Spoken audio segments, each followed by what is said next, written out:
Hello students, how are you? I hope you all are doing good. Today we are starting a chapter which name is Congo, an equatorial region. And what we are going to read in this chapter about the geographical features, about its climate, vegetation, wildlife, agriculture, industries, life of the people, and about the transport in Congo. The hot and wet regions of the world are full of forest. Such areas are mostly found in equatorial region. The equatorial region falls in the torrid zone and is found on both sides of the equator. In terms of degrees, the regions lie between 10 degree north latitude and 10 degrees south latitude from the equator. This region experiences an equatorial type of climate, and the forests found here are so dense that sunlight and air hardly pass through the bushes and trees. Such forests are called tropical forest, or we can say equatorial forest. One excellent example of the hot wet climate is Denmark Republic of Congo. Let us know more about this region. In this chapter we are going to read about Congo. Congo क्या है? Congo एक ऐसा area है जो equatorial region में लाई करता है. Equatorial region क्या होता है बच्चे? This is the line of equator. ठीक है, लाइन ऑफ इक्वेटर से 10 डिग्री नॉर्थ और 10 डिग्री साउथ लैटिट्यूड, यानी यहाँ और यहाँ, ये जो रीजन है, ठीक है, इस रीजन को क्या कहते हैं? Equatorial region. और यहाँ पर कैसा क्लाइमेट होता है? इक्वेटोरियल टाइप ऑफ क्लाइमेट होता है. इक्वेटोरियल टाइप ऑफ क्लाइमेट क्या होता है? Hot and wet. ठीक है, हॉट एंड वेट होने के कारण यहाँ पर डेली बारिश होती है और यहाँ पर बहुत सारे फॉरेस्ट एरिया भी है. उनमें से एक हम स्टडी करने वाले हैं, that is Congo, the Democratic Republic of Congo. ठीक है, यहाँ पर जो फॉरेस्ट पाए जाते हैं वो किस टाइप के होते हैं? ट्रॉपिकल फॉरेस्ट, और we can say equatorial forest. तो कोंगो के बारे में हम पढ़ने जा रहे हैं. फर्स्ट इज जियोग्राफिकल फीचर्स, कहाँ लोकेटेड है? This is the Democratic Republic of Congo. Fine.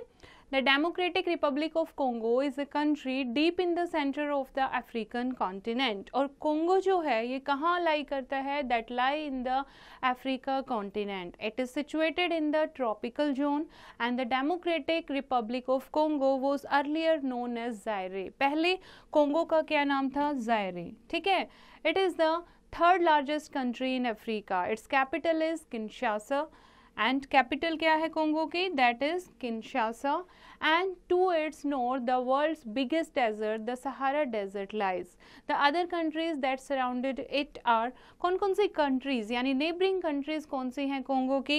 Uganda, Rwanda, Tanzania and Burundi in the east, Congo in the west, and Central African Republic and Sudan in the north, and Zambia and Angola in the south. Zaire is a big and important river in the world. A major part of the Democratic Republic of Congo lies in the basin of Zaire River. Okay, पहले जो Congo का नाम था वो river के ऊपर था. Zaire is a big and important river in the world. Okay, तो ज़्यादातर जो भी कंट्रीज़ हैं, ज़्यादातर जो भी पार्ट हैं जहाँ लोग बसे हुए हैं, वो बेसिन ऑफ ज़ायरे रिवर के आसपास ही हैं. Zaire river which is also known as Congo river is the second largest river in Africa. The river is also called the highway of central Africa. और इसको क्या कहते हैं? That is called the Congo River is known as the highway of Central Africa. The sources of the Congo are in the highlands and the mountains of the East African Rift, as well as Lake Tanjarkia and Lake Mevru. The four major lakes of the country are Albert, Kivu, Edward and Tanganyika. And the Zaire River enters the Atlantic Ocean near Matadi, which is the important port city of this country. Kinshasa is the capital city. Now, what type of climate is there?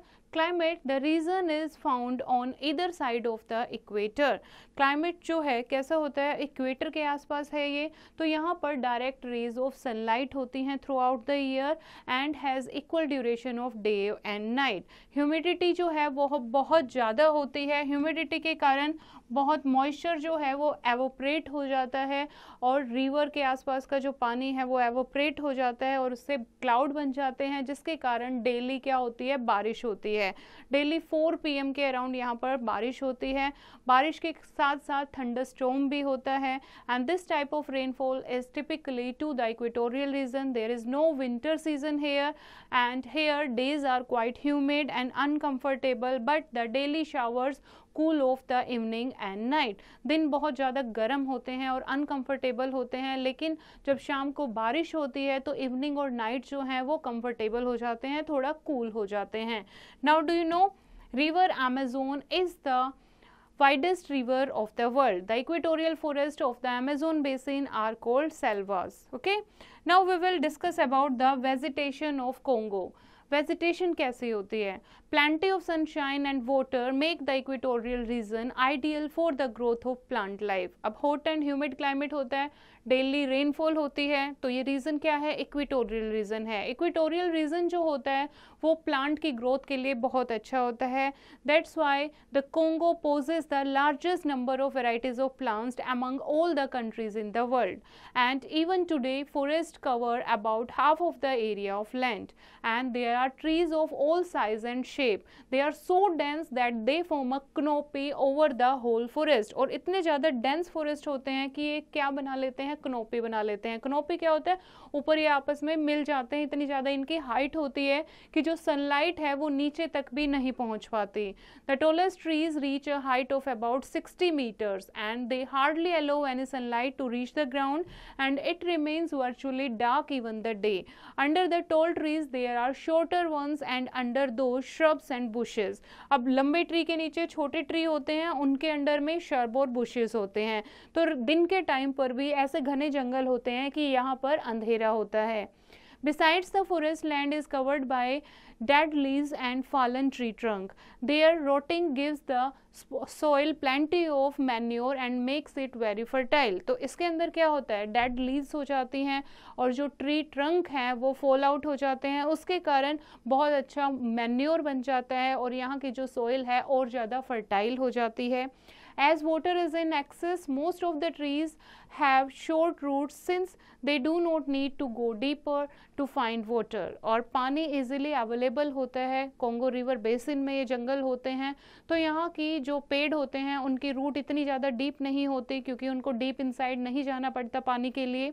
Leaves are usually large and remain green all the year round. And among the most common trees found here are mahogany, teak, rosewood, rubber, and cinchona, bamboo and oil palm. ये tree यहाँ पर पाए जाते हैं। Some of the plants grow as much as the 15 centimeters a day and the forests are so thick that they can't be easily exploited. और इतने ज़्यादा thick हैं, ये इतने ज़्यादा डेंस फॉरेस्ट हैं कि ईजिली इनको एक्सप्लॉइट, इनको जंगलों को ख़राब नहीं किया जा सकता, ठीक है, काटा नहीं जा सकता। और यहाँ इतनी ज़्यादा हाइट बढ़ती है पौधों की कि 15 सेंटीमीटर पर डे के हिसाब से भी हाइट इंक्रीज होती है। Next is wild life. जैसे वेजिटेशन यहाँ पर वैरायटी ऑफ वेजिटेशन होती है, सेम उसी टाइप से वैरायटी ऑफ वाइल्ड लाइफ भी फाइंड आउट होती है। Elephants, buffaloes, gorillas, chimpanzee, baboons, hippopotamus, rhinoceros, some mammals are found in the forest, lion, leopard, giraffe, zebra, was in the forest and उसके अलावा elephant, chimpanzee roam the savannas, crocodiles are found in plenty in the rivers, there are many type of birds and insect in the forest. Among the insect is found the dangerous that is tsetse fly which causes sleeping sickness. ठीक है, यहाँ पर बहुत सारे insect भी पाए जाते हैं जिसमें से ये आपने सुना होगा tsetse fly that causes the sleeping sickness. Next है एग्रीकल्चर। एग्रीकल्चर कैसी होती है? Many parts of the forest have been cleared and the land is used for raising crops like rice, cotton, groundnut, coffee, rubber, cocoa, tobacco and palms. बहुत सारा जो part है जंगलों का वो थोड़ा क्लियर करके वहाँ पर खेती शुरू की गई है। Cassava and banana are the main food crop और यहाँ की मेन फूड क्या है? कसावा। ठीक है, दिस इज कसावा। जैसे शकरकंदी होती है that is a type of root fruit. Cassava and banana are the main food crops and cassava a root crop is pounded to prepare flour which is use for making bread. और cassava को ही सुखाकर उसका आटा बनाकर उसी की रोटी बनाई जाती है। एंड सम एग्रीकल्चर प्रोडक्ट जैसे cocoa, coffee and palm oil are also exported to other parts of the world. ये क्या है? कैश क्रॉप्स हैं यहाँ जो ग्रो की जाती हैं, इनको एक्सपोर्ट किया जाता है। Most of them practice that is shifting agriculture. Shifting agriculture करते हैं यहाँ के लोग। शिफ्टिंग एग्रीकल्चर क्या होती है? शिफ्टिंग एग्रीकल्चर में क्या होता है, एक जगह इसका फॉरेस्ट एरिया क्लियर किया, वहाँ फार्मर ने ग्रो किया, फिर वहाँ से क्रॉप की हार्वेस्टिंग की और वहाँ पर दूसरी जगह फिर फॉरेस्ट को क्लियर किया, फिर वहाँ पर उगाया। ठीक है, तो इस तरीके से वो क्या करते हैं, शिफ्टिंग कल्टीवेशन करते हैं। Do you know sunlight hardly enter the forest floor due to the thick canopy? और कुछ प्लांट्स इतने बिग होते हैं कि उनके अंदर से मतलब क्रोपी बना लेते हैं और अंदर से सनलाइट पास करना, ग्राउंड तक पहुंचना बहुत मुश्किल हो जाता है। And some plants called lions grow with the support of other trees in the tropical rain forest to reach the top of the canopy and catch the sunlight. और कई बार क्या होता है, कुछ प्लांट ऐसे होते हैं जैसे कि लियानास, ठीक है, वो क्या होते हैं, बेल की तरह, उन्हें पेड़ों का सहारा लेना पड़ता है सनलाइट तक पहुंचने के लिए। नाउ नेक्स्ट है industries. The Democratic Republic of Congo is rich in mineral resources. They are its main source of wealth. यहाँ main source of wealth है because of its minerals found here. They include copper, diamond, cobalt, manganese, tin, gold, etc. Copper alone accounts for about 2/3 of the Congo export income. Copper is the main mineral found here, and the country is also the world's largest producer of industrial diamond and cobalt. And Congo is also the world's largest producer of industrial diamonds and cobalt. Okay, it has significant deposits of titanium which is used in the fabrication of electronic components in computers and mobile phones. उसके अलावा in 2002 tin was discovered in the east of the country, but to date mining has been on a small scale. tin भी यहाँ पर discover किया गया है लेकिन उसकी माइनिंग अभी भी स्मॉल स्केल पर ही की जा रही है। It is an important producer of industrial diamonds. Other minerals include cobalt, copper, gold, uranium and silver also. There are a few industries and most of them are in or near the cities. The government is making efforts to develop the resources. There is plenty of water in the country. Dams have been built across the rivers to produce hydroelectricity. बहुत सारी river हैं यहाँ पर, तो dam बनाए गए हैं जैसे कोंगो रिवर के आसपास, ताकि इलेक्ट्रिसिटी जनरेट हो सके। Now, how is the life of the people here? The country is thinly populated. Thinly populated means बहुत कम लोग रहते हैं। Most of the people lives in villages. ज़्यादातर लोग हैं वो villages में रहते हैं। They belong to various tribes and most of them are Bantu speaking Negroes. और बहुत कम लोग रहते हैं। ज़्यादातर जो लोग हैं वो कैसे लोग हैं, जिनको क्या कहते हैं, Bantu people, और we can say Negro. इनकी हाइट जो है, they are tall and they have hefty with dark skin and they follow a traditional lifestyle in the villages. Due to hot and wet climate they wear limited cloth. इनकी height बहुत ज़्यादा होती है, ठीक है, dark skin होती है और गर्मी के कारण बहुत कम कपड़े पहनते हैं। गांव में रहते हैं ये लोग ट्रेडिशनल स्टाइल की तरह। And due to hot and wet climate they wear limited clothes, they enjoy music and dance. In cities the people mostly wear modern clothes and lead European lifestyle. A number of cities have been developed after independence. बहुत सारी cities यहाँ Congo में बन गई हैं। In the northern part of the people are short in height and called Paijamis. अब यहाँ पर दो टाइप के लोग पाए जाते हैं। एक तो हमने रीड किया, that is Bantu speaking, Bantu people, ठीक है, और वी कैन से Negroes। और सेकेंड टाइप के जो लोग हैं दैट आर कॉल्ड Paijamis, ठीक है। They are nomads. नोमैड्स मतलब इनके कोई फिक्स परमानेंट हाउस नहीं होते हैं। Their huts are small and can protect their families from heavy rains. छोटी छोटी झोपड़ियाँ बनाकर रहते हैं। And they are skilled hunters. Skilled hunters होते हैं ये। They are fond of honey. Christianity is the majority religion in the Democratic Republic of the Congo. They are fond of honey. जो Paijamis people हैं हनी के found होते हैं। उसके अलावा यहाँ पर मेन रिलीजन क्या है कोंगो का, that is Christianity. That about 80% of the population is following Christianity. Being the largest religious organization in the country with about 30 million members, the Roman Catholic Church is the Democratic Republic of the Congo is one of the largest Christian denominators in the continent of Africa. Now next is transport. Transport कैसा है? As the Democratic Republic of Congo is such a large country and so full of dense forest, transport poses a major problem for it. अब यहाँ पर dense forest है तो यहाँ transportation एक big problem है, ठीक है, क्योंकि रेलवेज एंड रोडवेज बनाना थोड़ा सा मुश्किल हो जाता है घने जंगलों में से। लेकिन जो वाटर ट्रांसपोर्ट है that is the very crucial for the country, that is the main transport system. Okay, the river Congo offers the main channel for water transport. It flows through the capital city of Kinshasa. Steamers and other boats carry goods and passenger along the river. Kinshasa also happens to be the most important river port and Matadi the chief shipping terminal. Besides Kinshasa, Lubumbashi and Lefubog, Likasi and Kanga are some other important cities of Congo.